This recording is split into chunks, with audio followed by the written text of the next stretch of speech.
Okay, Jake.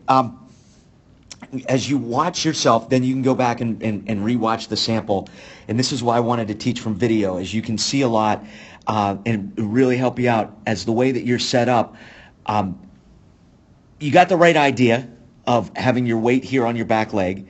I think we got to make sure that we get up a little bit more in the box, and we've really just got to get our butt down, because you can see here as we go, as you watch that Cincinnati Reds guy and how he sort of maintains his weight on that leg and that leg moves to the ball, you can see as our butt kind of goes back that, you know, we've got to be sitting a little bit more. I'm going to zoom in on you here, because you can really see the distance between your head and the ball.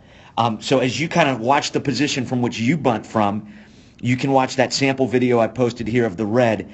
Now, I like the fact as you watch, you've got the right idea. Again, you're leaning in on this leg. Your head's going that way as you bunt a little bit. But as you watch your butt, see, it just goes back just a little bit instead of sitting and really feeling that weight move towards home plate. I also think you got to get your foot way closer to home plate there. You're really far away. That's going to be tough to bunt if anything's away. Okay. The other thing too is, this angle does not help us, bunt the top of the ball. Bunting the top of the ball helps us bunt the top of the ball.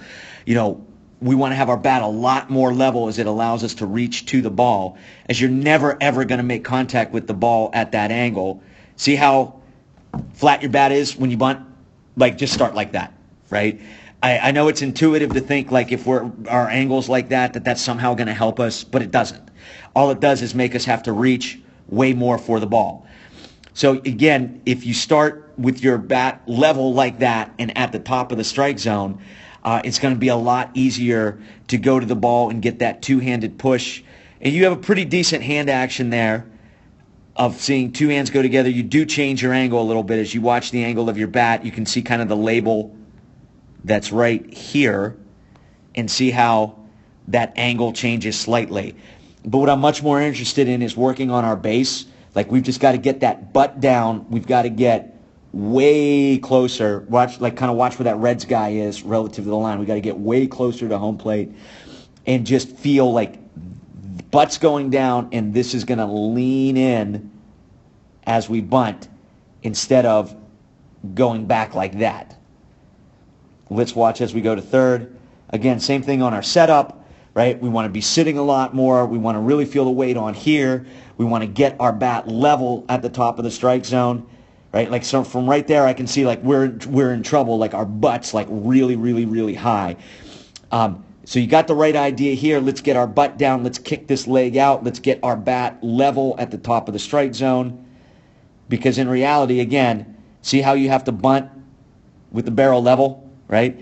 But you can really see on this one here, how we've got to work on feeling the weight on our inside leg and going to the ball rather than having our, let me clear those arrows off. You can see how your butt goes back, and as you're at bunting, right, you got pretty much like equal weight distribution, where just go back and watch the Reds guy and how all that weight is on his inside leg and it moves to the ball as he bunts it.